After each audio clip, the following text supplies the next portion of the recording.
حدث حذيفة بالذي قال الرسول أخبر بما قد كان هادينا يقول أسبغ علينا من عظيم حديثه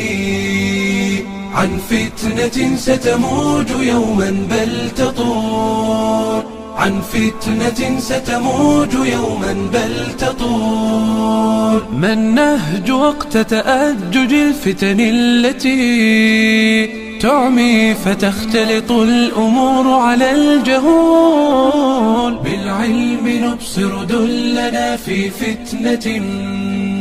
عمياء تحصد حصدها فينا عجول حدث حذيفة بالذي قال الرسول بسم الله الرحمن الرحيم الحمد لله رب العالمين والصلاة والسلام على أشرف الأنبياء وإمام المرسلين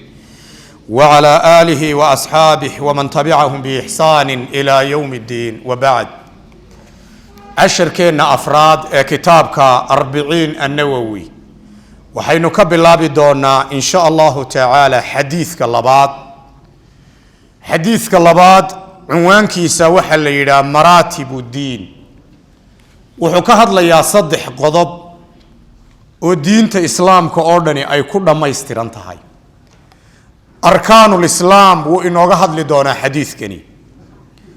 arkaanul iimaan isna wuu inooga hadli doonaa xadiiskani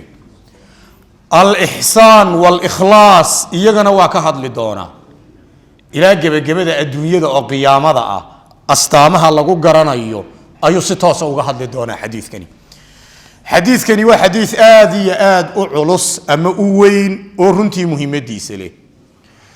علماء قاركود وحيد هذا الحديث كان مركي آجان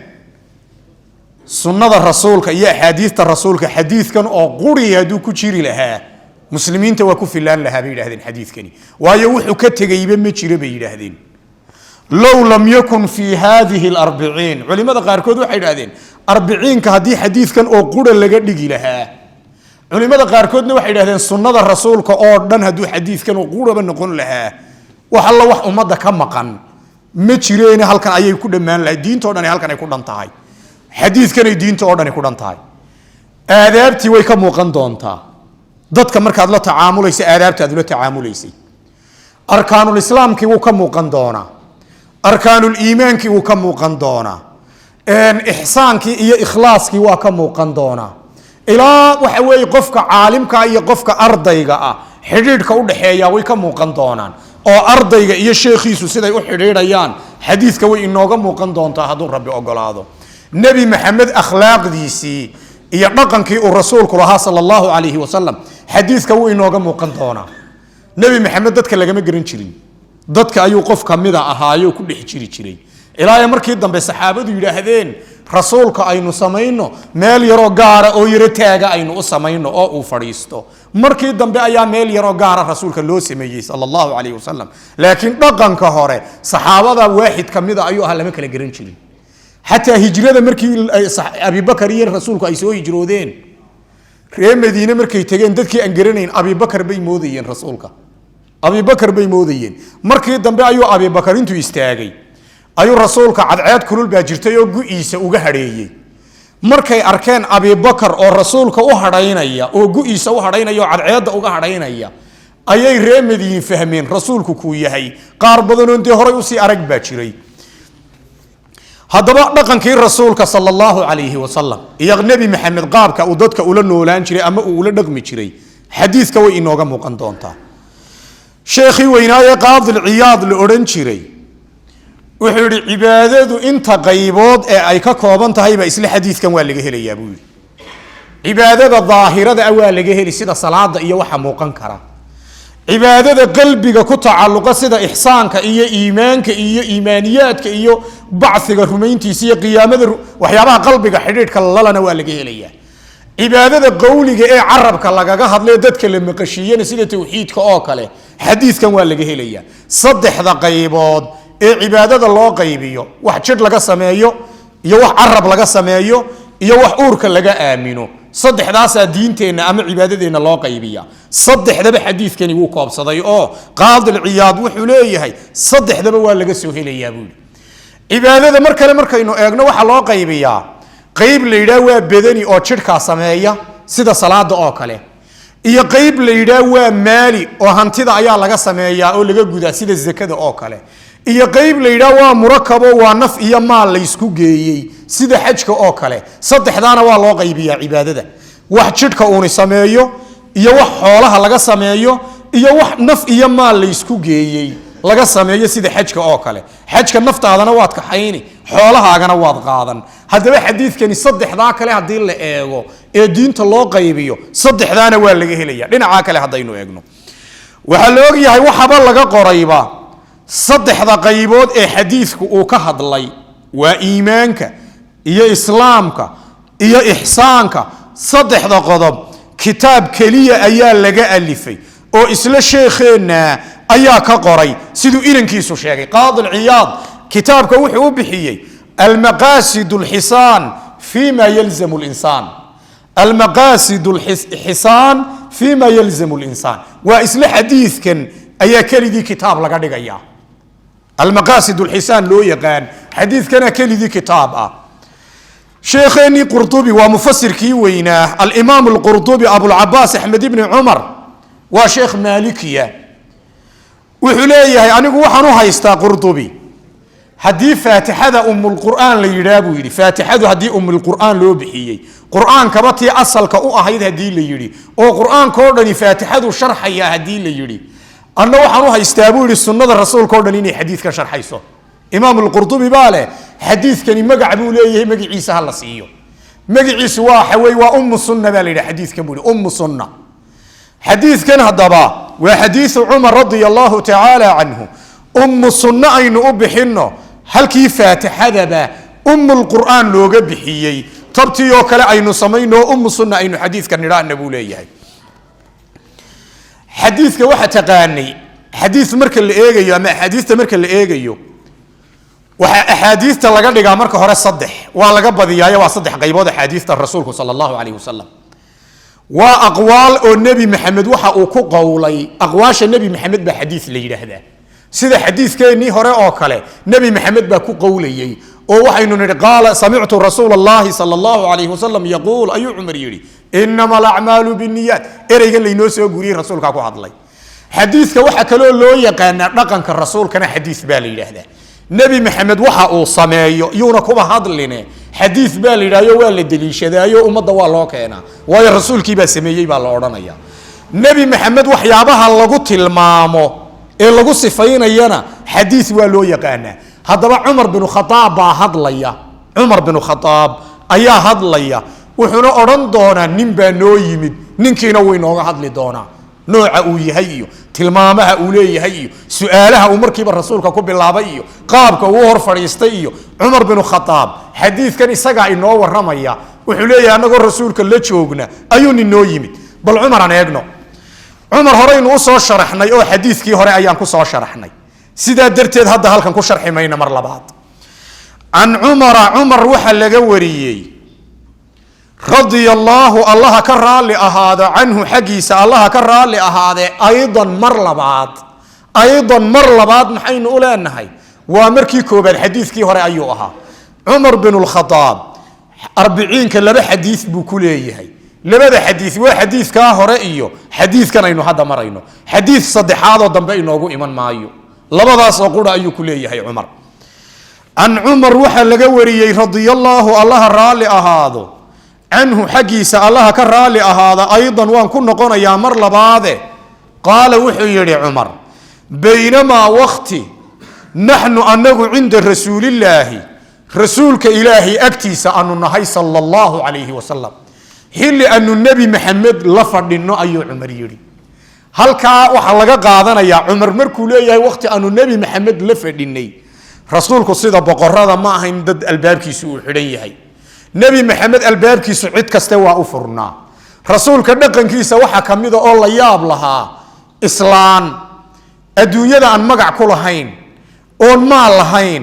أون محان كورا ميل غير أذك حتى أنك سو تشيدين أو وح لغو دورت أو لغرانا يا أين تشيرين أيا أنت رسولك الله هذا شو أي رسولك يسكو تاجي تشيرين markaasuu rasuulku u sheekayn jiray markaasuu rasuulku ilaa inta ay islaantaasi sii daynayso ama ay ka dhammaanayso lagama yaabo inuu ka dhaqaaqo waa dhaqankii nebi maxamed sala allahu calayhi wasalam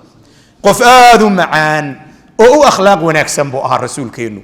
waxaa lagu garanayaa saxaabada lagama garan jirin markuu la fadhiyo nin isweyneeye ma ahayn oo iskibriya ama isqaadqaada ma ahayne dadkanuu la fadhiyo oo nin kamida ayuu rasuulkeennu ahaa saasuu cumar u leeyahay baynamaa naxnu cinda rasuulillaah baynamaa wakti buu yidhi naxnu anagu cinda rasuulillaahi rasuulka ilaahay agtiisa aanu fadhino kamaanaan fogayna rasuulkaanu la fadhinay buu leeyahay halkan laba erey ayaa ku sugan erey waxa weeye kutubta qaar baynamaa bay qoraan baynamaa waana sida badan ee saxiixa ah weeye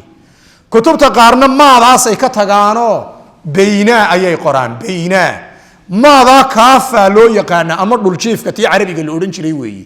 erey caamil ah ayay u timaadaa shaqadiisayna u diidaa hadda baynadu mudaaf bay ahayd maadaa marka lagu daro baynamaa la yidhaa mudaafun ilayhigii unbay u diidaysaa wax kale ma qabanayso baynadan mudaafun ilayhigeegii ayay u diidi waa mudaafun ilayhigii loo diiday maadaana u diiday baynamaa naxnu ereyga naxnu ah waxaa loo isticmaalaa qofka kelidiihi wuu isticmaalaa ilaahay isagoo kelidiiya buu yidhi innaa naxnu nazalna dikra wa innaa lahu laxaafiduun innaa naxnudaasi allah bay ku dhacaysaa qof keliyabaa naxnuda isticmaala labada qofna naxnuda way isticmaalaan dadka faraha badanina naxnu way isticmaalaan hadda nebi can cumar binu khadaab markuu naxnu leeyahay saxaabo fara badan baa wehelinaysay sidaasuu naxnu u yidhi halkaa kutubta qaarkood waxay qoraan baynamaa naxnu juluusun bay qoraan juluusun waxaa laga yaabaa kutubtiinu inay qorayso baynamaa naxnu juluusun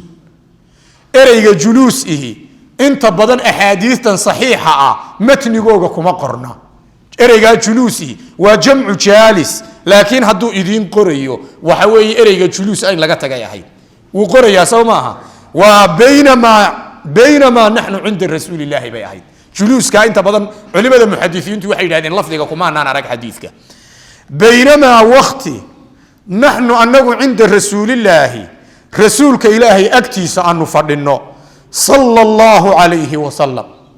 waxaa la yidhi xadiidka waxyaabaha looga qasdo waxaa ka mida nebi maxamed in lagu saliyo mar kastoo magiciisa la sheego ha aamusin rasuulka ku salli waa cibaado haddaad niyaato ajrigeega ilaahay uu ku siinayo baynamaa naxnu anagu cinda rasuulillaahi rasuulka ilaahay anu ag fadhinno sala allahu calayhi wasalam daata yowmin maalin maalmaha kamida welibana maalin maalmaha kamida anagoo rasuulka la fadhina id dalaca calaynaa waxa nagu soo booday dalaca waxaa la yidhaahdaa si kadaa shayga kuugu soo baxa ayaa la yidhaahdaa id dalaca calaynaa waxa nagu soo baxay si kadaa welibana rajulu ninka oo shadiidu bayaadi hiyaabi maryihiisa cadaankoogu ay daran yihiin dhar aad u cad ayuu ninkaasi xidhan yahay ninka oo shadiidu sawaadi shacari timihiisa madowgiisuna ay aad u daran yihiin timihiisa madowgiisuna aad bay u darnaayeen halkaa haddaba cumar wuxuu yidhi annagoo rasuulka la joogna uunbuu si kadaa noogu soo baxay horta ninkani nin caadiya inuuna ahayn cibaarada cumar baynu ka garanaynaa idalaca buu yidhi dalaca waa maxay ninkani nin dhul un ka yimid inuuna ahayn nin cir ka yimida dalacaaba kuu sheegaysa dalaca horta waa malakuljibriil ninkani waayo dalaca maxaa loo isticmaalaa dayaxaa loo isticmaalaa dalaca ama cadceedaa loo isticmaalaa dalacati shamsu cadceedii baa soo baxday baa la yidhaha laakiin qof caadiyo dhulkanuuna lama yidhaahdo dalaca cibaaradani waxay ku tusinaysaa qof caadiya inuuna ahayn qofkan mee shirka ka soo qayb galay ee yimid id dalaca buu ku leeyahay haybad bay ku tusinaysaa haybad id dalaca waxa nagu soo baxay buu yihi calaynaa dushayada rajulun nin ereygaa rajulun a tanwiinta ku jirtaa muxadisiintu laba macno ayay ku sheegaan qola tanwiinu tacdiim bay yidhaahdiino nin aad haybadiisa adan indhaha siin karaynin ood ka foorarsanaysid markaad aragto ayaa nagu soo baxay bay yidhaahdeen haybad bay tanwiintaasi sheegaysaa rajulun ragga qaarna waxay yidhahdeen tanwiintaasi tankiir bay sheegaysaayo nin cid garanayaaba ayna goobta fadhiyin إلا إن دتكو ويس يقانينه عد قرن يسوي ماشى فرد ذا بمجرى نكمل بيدادين تنوين تاشيء يس تنكيرك ننكيبو عمر تلمامي وحوري شديد بياض الثياب بركيسة عدان كيسة أيا آذو أضق حديث كان وحكروا لجوريا شديد كإن للتنوينيو أولئك شديد ودريه بياض كمركا ولا جوديا بياض الثياب بركيسة عدان كيسة أيا درن أما اسمه إضافة أما شديد كتنويني بياض كان فاعل وقدك درعد عدبو حدنا ما داموا درعد عدبو حدنا اللي يري درك عد حديث كأبي داود سيدو إنه شيء حدنا باليني درك عد dadkii dhintayna ku kanfabaa leeyay dharka cadcad oo qofku markuu dhinto de kafanka mara madow laga ma dhigo mara cad baa laga dhigaa inaguna marka aynu noolahay maryaha cadcad inaynu xidhanno ayaa inoo wanaagsan malagaasina markuu u imanayay nabi maxamed iyo saxaabada dharka uu xidhnaa dharka cadcad buu ahaayay Umar oo tilmaamayo ee cadaanka aadka u badan uu ku tilmaamayo shadiidu sawaadi shacari halka shacar aynka waana la fadhiyaa وانا لا ريبا لبدا وجيبه way jiraan shadiidu sawaadi shacari timihiisa madowgiisuna way daran yihiin buu ku yiri nin timihiisa madowgooga aad ka yaabaysid oo basaas iyo board iyo waxyaabihii aan dadka safarka iyo dadka qariibka ah lagu yaqaanay midnaba aan lahayn timihiisu aad bay u madow yihiin ayaa noo yimid haddaba laba arrimood ayaa meesha inooga muuqda sida aad arkaysiin arrin dhar cadcad inuu xidhan yahay baa la sheegay timihiisuna madow inay yihiin baa la sheegay timahaasi ma kuwa madaxa mise waa kuwa gadhka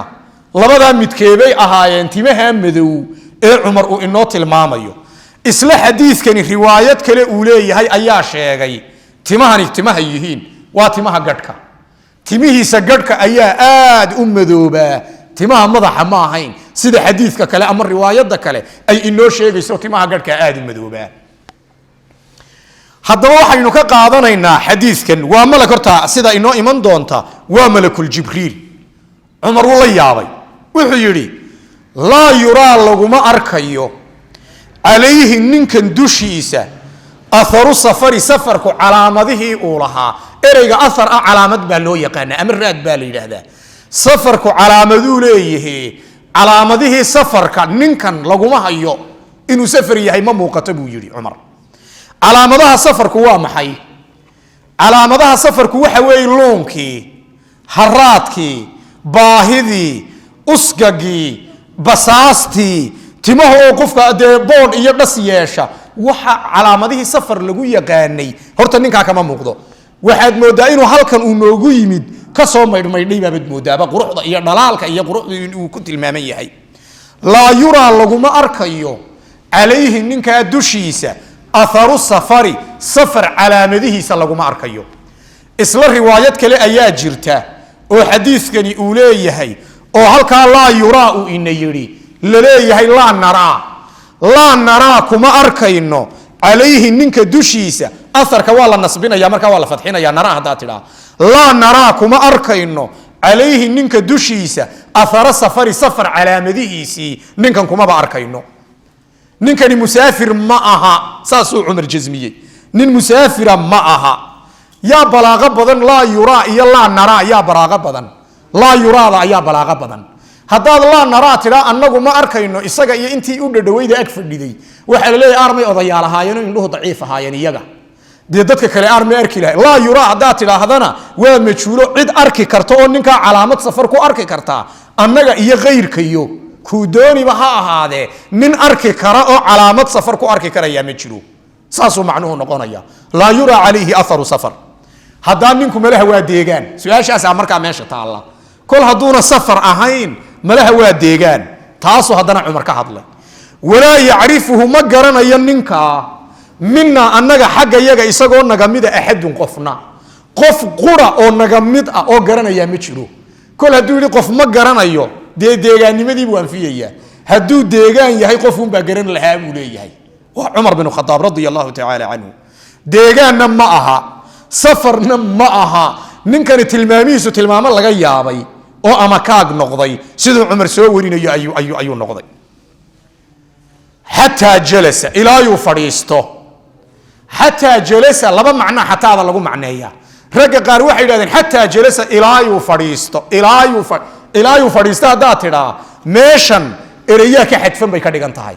رجع قارنا واحد هذا حتى جلس وفريستي أو حتى هذا بمعنى فابي كدجين حتى جلس فجلس أيانا أما حتى جلس إلى يفريست حتى إلى يفريست ترى هذا روايين كلا أيا إنه شيء إنه سلامي مركي وسوقلي محوك سلامي السلام عليك مؤرن السلام عليك مؤرن وحكو سلامي السلام عليكم نبي محمد بقول له هذا يسيد يا محمد الدم بك موقن دونتا إن مركات سلام يسوع ما السلام عليكم بعضرا مسي عليك بعضرا عليكم بعض شمع بعض كذي إن نقول مركات سلام يسوع ويا صواب تشمع وقدر جيسا ده كان ملائك بالله سعته وحكي قريسة السجايو وحيد ملائك يعد له سعته بسلام السلام عليكم بعضرا السجاي يعد الرأس أمبا شمع بعض كل كاس سلامته أيات كذي جيسا سيدا ملقوبا والسلامي السلام عليكم ويري والسلامي هذا نفست أذنه مسوق سعد أبو يري وأسوق علي هذا الرسول كسيدة الرواية النسائي وكل أي شيء يسوع وحلا أدنو يا محمد بولا مسود وهذا محمد مركز الرسول كأدنو مسود وولها مركز أدنو كعلي أدنو يا محمد مسود وهذا محمد مركز الرسول كيري أدنو مسود وو مركز أدنو كعلي أدنو يا محمد بول مسود وانكرا محمد مركز الرسول كيري صلى الله عليه وسلم أدنو مسود وو مركز مسود وهذا حتى جلس وإذا كي أقاطي ما قرنا سيجيب حتى جلس إلى يفريستو إلى النبي صلى الله عليه وسلم رسول كان أيو الله فريستي أو مال حبيبك أدو أيو فريستي هل كان ما إلى النبي يبو يدين قرية لما أنت ما إلى النبي حتى جلس إلى النبي يبو ذا قرية مياه إلى من هذين ما إلى يبو ذا قرية سحوي حتى جلس إلى يفريستو إلى النبي إلى الله فريستو صلى الله عليه وسلم إلهي وحين أقبر يينا نحريس إيا النبي قليبا إنه رسولك إنه هو أما أوسيو نبي محمد أيو الله فريستينكي هل كا إلاذا ابن حجر مركو فسيري وحيري بمعنى عندويان بولي بمعنى عندويان ابن حجر لكنكم موافق سنين كداية وحبا بمعنى عندذا كداية ابن حجر مسألة ذاك موافق سنين مسألة ذا وحكا اللي فينو إلا بمعنى عندي هذا إلي صاص عضا أياك اللي في دونه أنك هذا دونه نبي محمد أيو الله فريستي سحابي أنكي فأسند وتيري ركبتيه لبدي سجل بود أيو كتيري إلى ركبتيه رسولك لبدي سجل نبي محمد صلى الله عليه وسلم لبدي سجل أيو ننكي لبدي تشلب أصاري لبدي تشلب إسجاري وسايسكو كتيري واسدو أقول دواني يوي سيدو ugu dhawaanayay ayuu labada jilib afka isku saaray hadaba labada damiir ee halkan ku jira muhaddisiintu isku may khilaafin faasnada rukbatayhi damiirka hore wuxuu ku dhacayaa ninkii rukbatayhi waa ninkii baa labadiisa jilib tiiriyay ila rukbatayhi dan dambana waxay ku dhacaysaa rasuulkeena sallallahu alayhi wasallam rasuulkeena labadiisa jilib ayuu ku tiiriyay damiirka dambana rasuulku ku dhici damiirka horena ninku ku dhici labada damiirinay sida uu kala duwan yihiin la isku ma khilaafin ووضع وحدي ننكي كفيه لبدي سجعمود كفك وانت عرعرك عننا كفيه لبدي سجعمود وحضر دقي على فخذيه رسولك لبدي سبودي أيضر دقي صلى الله عليه وسلم هذا بالله بدن ضمير وضع كفيه على فخذيه كفيه دوانك لبدي سجعمود فخذيه ولا بد بوديه ضمير كاس على يسقط قبتي فخذيه ابن حجر وحو قاتي فخذيه دو إلى إساقا أون تهي إساقا أون إلى تهي لغيسا ننكي لبدي سيقا عمود أيها الكيس ساريبو يري أيو إسلا لبدي سجليبون ساريبو يري لبدي سجليبون بو ساري ساسو ابن حجر كم معنيه ووضع وحو دقاي كفيه لبدي ساقا عمود على فخذيه لبدي سبوديو أون بو سيدا عوضر دقاي علماء كلا وحي كم معنيين ووضع وحو دقاي كفيه لبدي ساقا عمود على فخذيه لبدا بوديه الرسولك او ضميرك فخذيه رسولك ونقنيا رسولك لبديس بوديو ايو سدا او دول دغاي ابن حجر waxa ku kalifay inuu ila rasuulka gacmaha ma saarin waa edeb darru leeyahay waa edeb darro in nin arday intuu aayar nebi maxamed u soo galo uu labadiisa gacmood labada jilib ee rasuulka uu labada jilib bawdiye rasuulka saaro halka aniga waxa iiga muuqatay buu ibnu xajar edeb darro inay ku jirto war aadaabtu waxay ku jirtaa qofku xishoodku wuxuu ku jiraa inuu gacmihiisa jilbihiisa saare hal la yiraahdo gacmihiisa jilbihiisu saaray buu yiri halkaasuu ibnu xajar mariyay haddaba ibnu xajar warkiisu wuu fiicnaa oo waa runo dee ninka inaad taabato jidhkiisa gaadho waxaad ogtahay ixtiraamka adiga xaggaaga dee wax badan baa ayaad sheegan kartaa oo ibnu xajar ixtiraamkuu eegayay laakiin isla xadiidkani riwaayad kaluu ku yimid baa jirta riwaayadda kale xadiidku uu ku yimid ayaa damiirka caddaysay oo wawadaca kafayhi calaa fakhiday annabiyi baa la arkay calaa fakhiday annabiyi kolkaa ibnu xajar warkiisii ma yeelayno kol haddii riwaayad kale oo cad aynu aragnay oo tilmaamaysa bawdyuhu kuwii rasuulka inay yihiin sal allahu calayh wasalam kuwii naftiisa uu ibnu xajar ku macneeyey lagama yeelayo markaa ninku labadiisa gacmood nebi maxamed labadiisa bawdyood ayuu saaray riwaayadda kalaana caddaysay sidaasaynu u qaadanaynaa wawadaca wuu dhigay kafayhi labadiisii gacmood ayuu dhigay calaa fakhidayhi rasuulka labadiisa bawdyood ayuu sidaa u saaray wa qaala markaasuu yidhi yaa muxamed buu yidhi muxamedow akhbirnii can ilislaam iiga warran islaamnimada intaynaan gaadhin haddaba yaa muxamed halkan horta waxa weeye waa malakuljibriil waxa malagu uu doonayo inuu ina baraana sawirka waxa la bixinayaa arday iyo sheekhiisu ay u tacaamuli karaan waa arday iyo sheekhiisii ayaa sawir laynooga bixinayaa marka ay u tacaamulayaan waxay culimadu yidhaahdeen ninka muslimka ama ninka ardayga ama ninka caadiga ee dad muuqda u gelaya ama u tegaya dad ama mas-uuliyiin ama maxaan ku idhaha odayaal ama culamaa udiin dad magac le ninka u gelaya inuu sii labisto ayaa wanaagsan diinteennu siday qabto waayo ninkani nebi maxamed buu u imanayey sala allahu calayhi wasalam rasuulkeennu u imanayey maxaa lagu tilmaamay markaa labiskiisii waxaa lagu tilmaamay dhar aad u qurxoon oo welibana u cad ayuu malagu soo xidhay dhar cadcad buu malagu soo xidhay sidaa ayay culimmadu waa in la labista bay yidhaahdeeno ninku odhan maayo anu arday baan ahay oo adduunyo ma haysta iyo waxba ma haysta iyo war maya dadka ka dhex muuqo ha lagu shaxaad yimaado adoon midh haysanin haddana ha lagu shaxaad yimaado waa inuu qofku isnuuriyo oo uu isdhalaaliyo ayaa muhiim sheekhi cizudiin ibnu cabdisalaam waa suldaan ulculamaa ninka loo yaqaan culimadaba suldaankoogii baa la yidhi sheekh aad iyo aad ilaahay cilmiga diiniga u baray ayuu ahaa cizudiin ibnu cabdisalaam wuxuu yidhi anigoo dawaafka ku jira oo dawaafaya ayaan arkay buu yidhi muslimiin kaloo dawaafaysaoo dawaafka xumaynaysa aadaabtiisii meel kaga dhacday waan la hadlayo waxaan yidhi buu yidhi khalad baad gasheene iska saxa waa la ii joojin waayey buu yidhi intaan markaan dawaafkaygii dhammaystay intaan baxay ayaan dharkii fuqahada lagu yaqaanay fuqahada dowladii muslimiintu dhar gaara ayay siin jireen oo loo ogolaan jiray fuqahada iyo cimaamado gaarayo oo ninka xidha dee isaga wax la weydiinayo fatwada la weydiin jiray baa jiray dharkii culimada lagu yaqaanay oo marka hore uu sheekhu ka tawaaducayay uu lahaa culimo ma ihi maxaan u xidhanayaa uu taagnaa dharkii ayuu soo xidhay dharkii markuu soo xidhay buu dawaafkii ku soo noqday nimankii uu marka dhoweyd la hadlay nimankii uu la hadlay uu lahaa war dawaafkaad meel kaga dhacaysiin ee diiday ayuu la hadlay uu war dawaafkaad meel kaga dhacdeen hagaajiya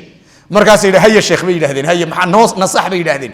kolkaa wuxuu cizudiin leeyahay dharkan fuqahada lagu yaqaan ee soo xidhay ayaa keenay buu yidhi dadkani inay hadalkayga u soo joogsadaan ama inay aqbalaan taa ayaa keensatay ayuu leeyahay waxa wanaagsan ninku isagoon islahayn culimaad ku biirtay iyo sheekh baa tahay toona dharka culimada haddii diinta nebi maxamed uu inoo keenay markuu baahinayo hadalkiisa dadku ay u soo joogsanayaan waxa wanaagsan baa la yidhahdaa dharkaa inuu xidho oo qofku haybad uu yeesho si hadalkiisu uu dee dadku ay u qaataan ilan baahintii diinta ayaa la doonayaa gadhka xagga dharku wuxuu inoo sheegayaa nadaafadda iyo dee labiska fiican iyo qofka diinta inuuna meel xun inuuna isdhigin ayaa laynoo sheegaya xagga gadhku muxuu sheegayaa talow gadhku muxuu sheegaya gadhkan madowga gadhku isna cilmiguu sheegaya wuxuu sheegayaa ninka ardayga waxa aad ugu wanaagsan xilliga uu wax baranaya intuu dhalinyarta yahay inay tahay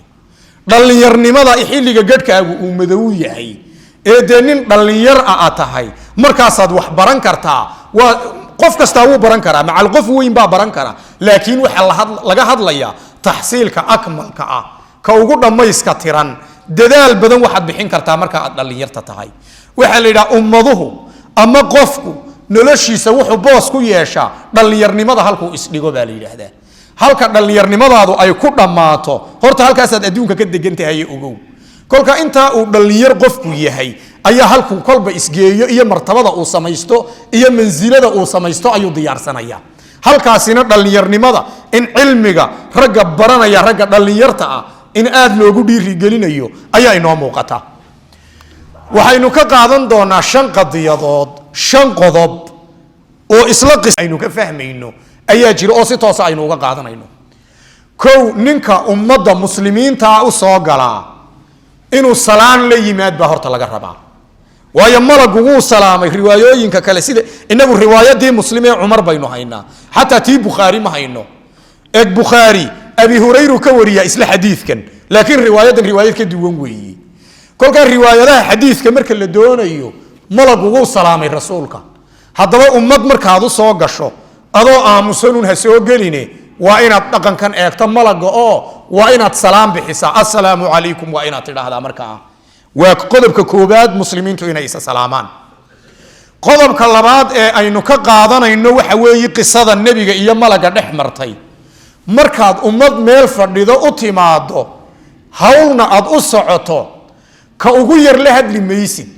majliska iyo goobtan aad timid qofka aad isleedahay wuu ugu mudan yahay qofka ayaad u tagaysaayo arrinkaaga aad u gudbinaysaa laakiin hebel igu sii gudbi ama hebel warka gaadhsi ma aha aadaabtu sidaa ma ay dhaqanka islaamku toona waa inaad qofka ugu mudan aad isleedahay majliskan isaga ugu mudan waa inaad warkaaga gaadhsiisaa waayo malagu markuu saxaabadii u yimid de kii ugu dhawaa dhagta wax uma saarin oo nabiga su'aasha weydiin ma oran uu eegay majliskii nabi maxamed buu aaday markaa salawaatu rabbi wa salaamuhu alayhi waa qodobka labaad majaalista aad tagayso dadka ugu mudan ee ama cilmi ku mudan ama aqli ku mudan ama xil iyo mansib ku mudan ama jaah ku mudan dadka inaad u tagto oo kala hadasho arrinkaaga ayaa qodobka labaad ee ka qaadanaynaana uu yahay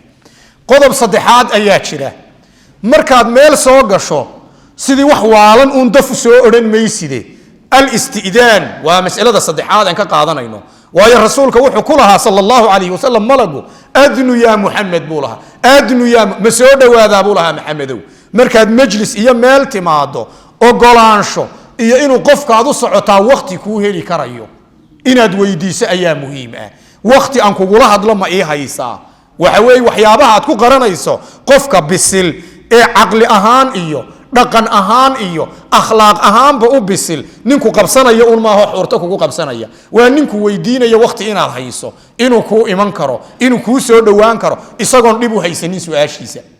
kolka waa inaad majlis markaad imanayso ama cid aad la kulmayso inaad weydiiso waqti in lagu helayo waa qodobka saddexaad ee qisadan aynu ka qaadanayno qodobka saddexaad weeye mas'alada afraad ee isla qisada aynu ka qaadanayno istiidaanka iyo idan dalabka mar'uun waa inaadan ku gaabinin mar'uun waa inaadan ku gaabinin sida malaguba nabi maxamed uu ugu celcelinayay adnu ya muhammad muhammadow ma soo dhawaadaa buu lahaa markaasuu rasuulkuna lahaa sallallahu alayhi wasallam udnu markaasuu haddana rasuulku lahaa udnu markaasuu haddana rasuulku lahaa udnu soo dhawow buu rasuulku lahaa su'aal kastoo la weydiiyo sallallahu alayhi wasallam nabigu soo dhawow buu lahaa waa ta afraad istiidaanka inuu qofku ku celcelin karo uu oran karo hadda waqtiga intaan kaaga baahanay waa inta hadda soo dhawaanshaha halkan aan joogo meel ka sii dhow baan u baahanahay inuu oran karo waxyaabaha su'aalaha noocaas oo kala ah kol hadii marka hore la qaabilay inuuna ka xishoonin marka koobaad hadii lagu joojiyo waa halkeega oo waqti ma hayo lagu yiraahdo laakiin hadii lagu qaabilay marka koobaad su'aalahaaga hala xishoon waxa laga yaabaa adoo lagu qaabilay waqti lagu siiyay haddana inaad tiraahdo waxaan u baahnaaba anigoon sheeganin baan noqday waana khada adi xaggaaga ka yimid markaa kolka takraarul as'ila ayaynu ka qaadanaynaa qofka markaad u timaado ad hawl ka leedahay uu ku ogolaado inaad baahidaada dhinacyo badan ka eegi kartid oo dhinacan wax ka weydiini dhinacan wax ka weydiini kan kale wax ka weydiini oodan dhinac qura ku kaaftoomaynin ayaynu waa faa'iidada aynu ka qaadanayno ee afraad weeye faa'iidada shanaad ee isla qisada aynu ka qaadanayno waxaynu ka qaadanaynaa riwaayooyinka waxa ku soo arooray nebi maxamed saxaabada lagama garan jirin intaynaan eegin tawaaduca rasuulka sala allahu calayhi wasalam intaynaan xaggaa eegin waxaa la yidhaha qofka caalimka ah ama qofka odayga ah ama qofka mas-uulka ah ee ummadda xil u haya meel yar oo dadka ka duwan waa la fadhiisin karaa waayo nebi maxamed saxaabadu waxay yidhaahdeen meel yar baanu u samaynay markii dambe wax yaro in yaro taaga ayaanu u samaynay dadkan uu la hadlayo si uu u wada gaadho waa sababta keensatay in la yidhaha sheekha khudbadaynaya mimbarka ha fuulo waayo codkaagii haddii dadkiiba muuqaalkaagiiba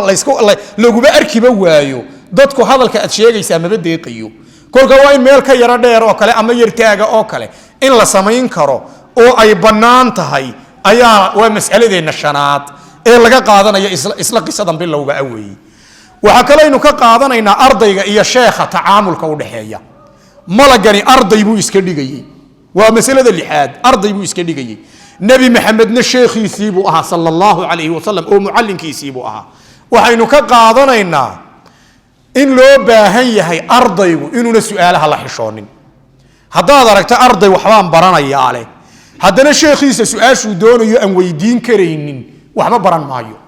ibnu cabaas baa la yidhi maxaa aqoontan badan ee diinta xaggeed ka keentay 3 arrimood buu sheegay waxa ka mid ahaa bilisaanin sa'uul carab yaroo su-aal badan ayuu ilaahay isiiyey buu yidhi bal malagani intuu nebi maxamed su-aal weydiiyey aad intuu su-aashiiyo qura ma soo dhawaadaayo qura ayuu 3 jeer ku celiyey waxaad arkaysaa haddana islaamnimada ka waran iimaanka ka waran ixsaanka ka waran qiyaamada ka waran calaamadaheega ka waran intaasoo dhinac buu su-aala ka weydiinayaa kolkaa ardaygu inuuna su-aalaha la xishoon waa mas'alada lixaad ee qisadan bilowgeega aynu ka qaadanayno mas'alo 7 baa jirta oo aynu ka qaadanayno qisadan bilowgeega aynu ka qaadanayno mas'alada 7 aynu faa'iidaysanaynaa waxa weeye sheekha waxa looga baahan yahay isdhuldhig iyo tawaaduc baa looga baahan yahay iyo haba yaraatee wax kibir inuuna agtiisa imanin isla weyni wax la yidhaha inuuna agtiisa imanin ardayda ka ugu yar iyo ka ugu weyn waa inuu isku si u qiimeeyo oo uu isku si u qadariyo oo xataa wax isaga naqsi ku ah hadday ardaydiisu ula yimaadiin inuu ka xumaado ma aha wax isaga naqsi ku noqon kara haddii ula yimaad dulqaad baa looga baahan yahay dulqaad waayo waa waalid xagga diinta ah weeyi ubadkan uu macallinku hayaa waa ubadkiisii xagga diinta weeyi kolkaa macallinku hadduu ardayga waan garaacayaa yidhaa waxay culimmadu aada uga digaan isagoo halkaa ka cadhaysan ama ka nacaya ardayga ulma ma taabsiin karo waayo dee taasi maaha waalidnimo adigoo ilmaha halkan ka jecel oo laga yaabo qosol inaad qarsanaysid ayaad isaga cadho u muujinaysaa si uu waxan u daayo laakiin waxaan maaha hawshan iyo ulayntan iyo edbintan iyo waxyaabaha meesha yaale ardayga iyo macallinka dhex mara ma aha kuwa ku salaysan nacayb iyo cadho ma aha waa mamnuuc inay cadho iyo nacayb ku salaysan yihiin jacaylkiiyuu u dhaxeeyo waa waalidkiisii diinta waa aabbihiisii diinta ayaa loo baahan yahay inuu wixii uu toosin karo uu toosiyo tawaaduc baa looga baahan yahay ninka wax akhriyaya ama wax dhigaya ummadda inuu u muujiyo haddii laakiin dee nin uu de noqdo aan cidiba usoo dhowaan karaynin oo guulwadayaal samaystay hadduu noqdo waa mid subxaan allah wey diinteenna maa shuqul kuma le sheekh shuqul diinteenna kuma leh inuu qofku intuu guulwadayaal samaysto albaab joogayaal samaysto cidi halkaa uga soo geli kari weydo oo lagu cadibmo diinteenna dhaqankeegii ma aha waa qof cid kastiba ay gaari karayso cid kastaana ay la hadli karayso sidaa nebi maxamed tawaaduca culimmadu waxay ka qaateen malagani markuu nebi maxamed 2 gacmood uu qaaday halkeebuu saaray 2 gacmood rasuulka jilbihiisuu saaray dee rasuulku ma odhan gacmaha iga qaad ma odhan rasuulku wuu u soo dhawaaday maxaad hoosta iga soo gelaysaa rasuulku ma odhan halkaa fadhiisa ma odhanin eeg hadda waxa weeye tawaaducii rasuulka iyo dhaqan wanaaggii rasuulka sala allahu calayhi wasalam ayay inooga muuqataayo waa masalada 7 weeye nin sheekha ayaa xer iyo arday uu wax u akhriyayey ayay ardaydiibaa dareentay ninbay dareemeen in si gaara sheekhu ugu yar dabacsan yahay sheekhay u yimaadeen ilan xadiidkan ay akhrisanayaan waa arday diintii garanayse waxaan sheekhu waanu cabanaynaa bayna waanu cabanaynaa maxaad ka cabanaysiin buu yiri waxaan ka cabanaynaa bay yiraahdeen de ragga waad yar kala dhawaysataa raggan ardayda ah ee xirtaada ah waad yar kala dhawaysataayo waa maxay kala dhawaysigaasi waad mahadsantiin jawaabta dib ma igu dhigi kartiin buu yiri jawaabteeda su'aasha aad weydiiseen dib ma igu dhigi kartiin buu yiri haaba yiraahdeen sheekh waqtiga doonta qaado oo anagu inta un baanu is yar nidhiye bal aad marka doonto noo soo jawaab waayahay buu mar dambe oo is ilaaween buu u yeeray nin kasta wax yar buu u dhiibay sidii digaagii oo kale wax buu u dhiibay wuxuu yiri hoo hebelow waxaad ku soo gowracdaa meel ayna cidi ku arkaynin buu haye buu u qaaday hoo adna hebelow buu waxaad ku soo gowracdaa buu meel ayna cidi ku arkaynin kii kalena uu yimi hoo meel ayna cidi ku arkayn ku soo gowrac ha masaakiintii ba iska badane meel cidla oo ayna cidna ku arkayn ku soo gowrac hilibka inoo keen markaa waayay badan raggii oo dhan way wada tageen kii uu sheekhu soo dhaweynayay uu tagay dhamaantood way tageen markii muddo ay maqnaayeen ayay raggii kale oo dhan iyagoo soo gowracay soo noqdeen kii ay lahaayeen sheekha soo dhaweeyaana wuu soo noqdayo markaas uu yiri war waa sidee buu raggii way soo wada gowraceen aad maxaa ku helay de sheekh waxaad tiri buu meelayna cidi ku arkaynin ku gowrac meeshaan istaagaba allah xaq ah baa yarkaya buu meeshaan istaagaba allah xaq ah ayaa arkaya meel de ilaahay aan kaga dhuuman karo oo oran karo cid baan arkayno waan ku soo gowracay baan waayay buu sheekhi baa yiraahdaa jawaabtaydii wata idinkuna makhluuqaad eegtiinood la shaqaysiin buu makhluuqa xidhi qalbigiina iyo dareenkiinu makhluuqu ku xidhan yahay buu yiri ninkan aad leedihiin si gaar ah u ilaalisaana khaaliqu ku xidhan yahay buu waa nin khaaliqa ku xidhan ninkani buu ku yiri waxa kolka muhiim ah oo aan dareemi karaynaa tawaaduca sheekha muhiim weeyi ma ulayn karaa sheekhu ardaydiisa ama macallinku ardaygiisa ma ulayn karaa ul an waxyeelin tu waxyeela looma baahna wajiga iyo madaxa iyo looma baahna meelo khatar gelin karta looma baahna meelo iska caadiyo gacmaha oo walibana de neerfayaal aan lahayn iska caadiyo on wax weyn ahayn wax yar oo fudud ah adigoon qalbiga ka nacaynin culimadu waxay qaateen rag badani ardayga waa la ulayn karaa waxayna u daliishadeen xadiis aynaan hadda arkaynin oo xadiisu bad'il wahyi xadiiskii Bukhari nabi maxamed markii iqra lagu soo dajiyay muxuu rasuulku yiri uu malaga ku yiri ma ana biqari'in buu malagu muxuu sameeyay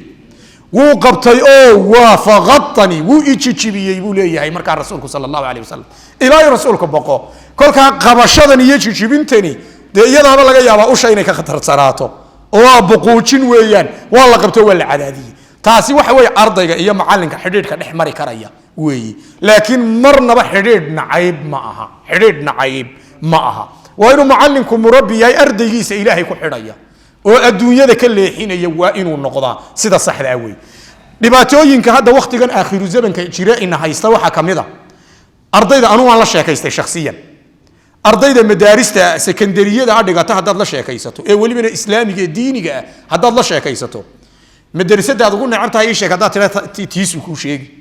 macallinkaad ugu necabtahay sheek haddaad tiraahdo macallinkiisu ku sheegi anu waan u fiirsaday xidhiidhka idin dhaxeeya adiga iyo macallinkaaga bal iga waran baan ku yiri wuxuu aaminsan yahay ardayga eg diiniyan tawjiih rabbaaniya lamaba siininba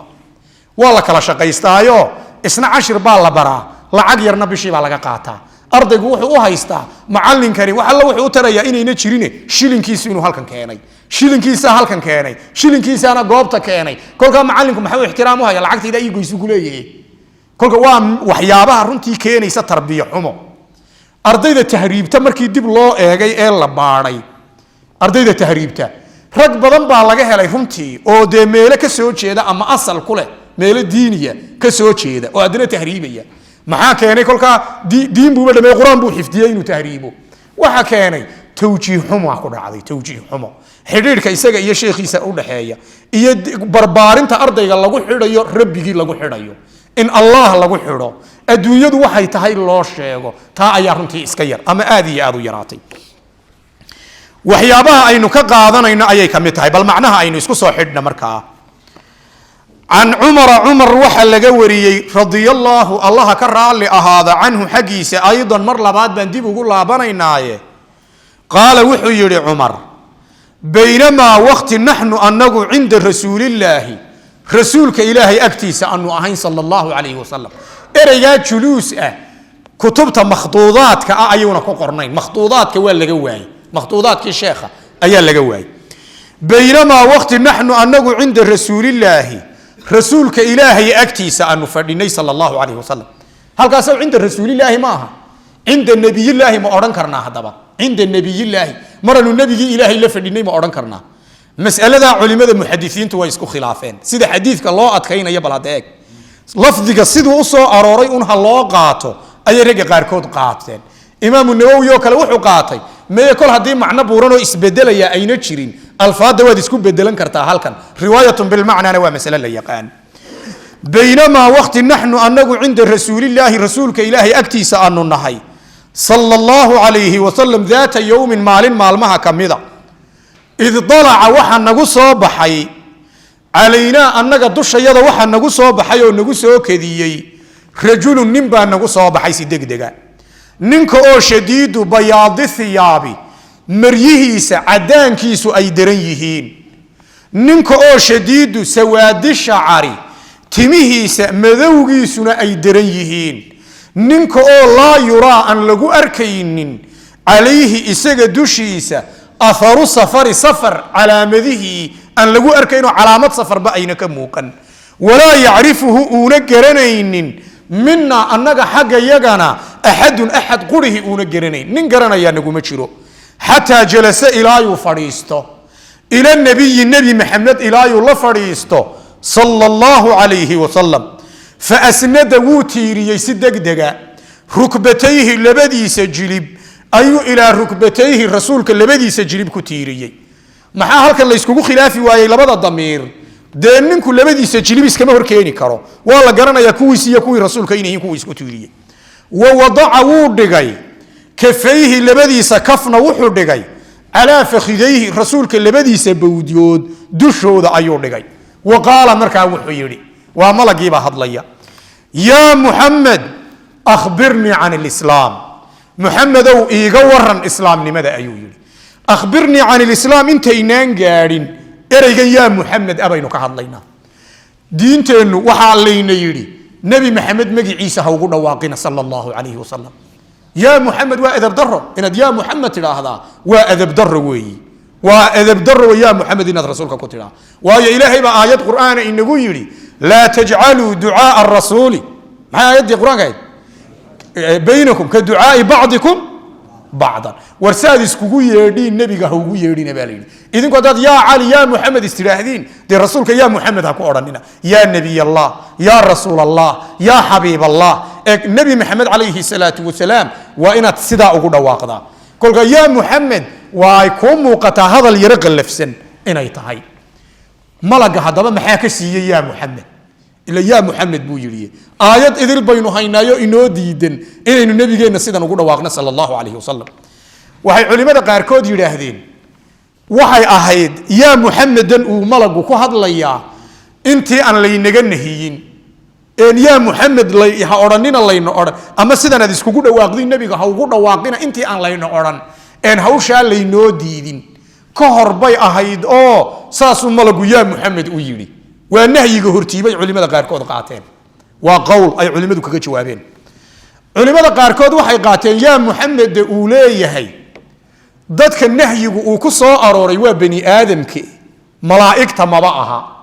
ninkani waa qofka ninka nin iska soo dhigay ee hadlaya waa malag sidaynu ognahay malag baa hadlaya malaa'igta looma diidin inay nebiga magiciisa ugu dhawaaqaane innagaa la inoo diiday bay ragga qaarkoodna ku jawaabeen oo yaa muxamed dee malag baalaho inooma taalla innaga markaa waa innagunbaa laynoo diiday waa jawaab labaad oo ereyga yaa muxamed ah laga bixiyey jawaab saddexaad oo yaa muxamedan laga bixiyey baa jirtay culimmadu ka bixiyeen waxay yidhaahdeen ninkani malagani saxaabada markuu u yimid qof reemiyo acraabiya buu iska dhigayey oo sida dee dadka engegan ee qallafsani ay rasuulka ula hadlaan ula hadlaya kolkaa tamwiih isqarin uu isqarinayo ayay yaa muxamedu ka tahay bay yidhaahdeen ragga qaarkoodna yaa muxamed waa isqarin uu isqarinayo ayuu yaa muxamed malagu u leeyahay saddex jawaabood oo culimmadu ay kelmadda yaa muxamed ka bixiyeen ayaynu haynaa nahyiga hortiibuu ahaa qolaa tidhi malaa'igtaba nahyigu uma yaalle inagunbu ina quseeyaana qolaa tidhi malagu isqarin bay ka ahayd uu isqarinayana qolaa tidhi waxaa jira xadiis riwaayooyinka xadiiskani uu leeyahay odhanaysa sawdka uun baanu maqlaynay eeg hadda sawdka uun baa nebi maxamed rajci jawaab celintiisuun baanu maqlaynay cid alla cid wax su-aalaysayba maanaan arkaynin riwaayooyinka qaar baa odhanaya jabaq celinta nebi maxamed markuu jawaabta celinayo jawaabtiisanuu celinayuun baanu maqlaynay cidda rasuulka wax su-aalaysaba annagu maanaan arkayn oo nooma muuqanin bay yidhahdeen ibnu xajar markuu eegay xadiidka iyo xadiidkan wuxuu yihi warkan cumar binu khadaab ee muslimka ku yaala ayaa ka awood badan oo kaa lama yeelayo buu yidhi kaa yidhi cidda rasuulka wax weydiinaysa maanaan arkaynin la yeeli maayo buu ibnu xajar qabaa xadiidkan cumar binu khadaab nin dhar cadcad xidhan oo tima madow ayaa noo yimid oo ilaa nebi maxamed lugihiisa lugaha u saaray oo gacmihiisa dul dhigtay kolkaa nin la arkayo ayuu xadiidkeenani sheegayaa riwaayadda kalena waxay leedahay waxanaan arkayn baa nebiga su-aal weydiinayey nebigu markuu jawaab celinayo un baanu arkaynay ibnu xajar markuu bukhaariga sharxayey wuxuu yidhi la qaadan maayo xadiidkaa kale kanaa la qaadan waxaynu leenahay qowlka ibnu xajar waa suuragal laakiin mid kalaa kasii fududba sanad ahaan horta hadduu saxiix noqon lahaa riwaayadda kale hadday saxiix tahay waxa ka fudud in la yidhaahdo laba qiso ayaa kala jiray oo laba xaaladood bay kusoo kala aroortay maruu malagu yimid oo isagoon muuqanin uu u yimidayna saxaabadu arki karayn oo rasuulka uu su-aalo weydiinayay iyo markan aynu hadda hayno oo laba qiso oo kala duwan ayaa meesha ku sugan bay ragga qaarkood qaateen ragga qaarkoodna waxay qaateen qisadan oo qura ayay saacadaheegii iyo daqiiqadihii uu nebiga wax weydiinayay malagu ayuu marna nin muuqdo ahaa marna waxaan la arkaynin oon muuqanin ayuu ahaa marna wuu muuqday marna ma muuqanin saana waa lagaga jawaabay haddaba xadiidkan inoo tilmaamaya malaga in la arkayay oo ninnimo loo arkayey iyo riwaayadda kale sheegaysa in nebiga jawaab celintiisa uun la maqlayey haddii noo jamci lagu yidhaa saddexdaa qowl ayaad kaga jawaabi ibnu xajar oo yidhi kanun baa la qaadanaya kaa kale waa daciifoo la qaadan maayo iyo rag yidhi meye waa laba qiso oo kala duwan iyo meye rag yidhi waa qiso qurahe xaaladaha qaarna wuu muuqday xaaladaha qaarna ma muuqanin ayaa lagaga jawaabaya waxaynu isweydiinaynaa malagu waa malakul jibriile nebi maxamed imise jeer buu u yimid waxay culimmada qaarkood sheegeen 24,000 oo jeer inuu malakul jibriil nebi maxamed u yimid uu waxyi u keenay imise jeer bay yidhaahdeen 24,000 oo jeer ayuu malakul jibriil nebi maxamed u yimid oo waxyi uu u keenay haddaba 24,000 ee jeer mar kamida un weeyaan markani waa xaalad kamida weeye in sha allahu tacaala casharkeennii halkaa waqaala ya muxamed akhbirnii can lislaam halkaa ayuu inoogu joogi doonaa hada wsala allahuma wslama cala nabiyina muxamed